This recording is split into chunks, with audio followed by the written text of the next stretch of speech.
নবী সাল্লাল্লাহু আলাইহি ওয়াসাল্লাম বলছেন যে একটা ভূমিকম্প হবে পৃথিবীর পূর্ব দিকে।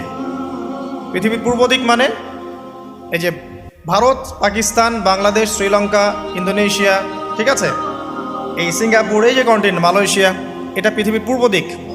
এদিকে একটা ভূমিকম্প হবে। তারপরে পৃথিবীর পশ্চিমে একটা ভূমিকম্প হবে। পশ্চিম মানে বোঝেন না? পশ্চিমা বিশ্ব না, সৌদি আরব, পশ্চিমা বিশ্ব, ব্রিটেন, ফ্রান্স, জার্মানি, তারপরে যে রাশিয়ান কন্টিনেন্ট, হ্যাঁ, ইউক্রেন, এদিকে আপনার আমেরিকা, এই পুরো পশ্চিমা বিশ্ব, এখানে একটা ভূমিকম্প হবে বড়। এবং এগুলো এমন হবে যেগুলোতে ভূমি মাটিতে ধসে যাবে, মাটিতে ডুবে যাবে। ভূমিকম্প না, ভূমিধস।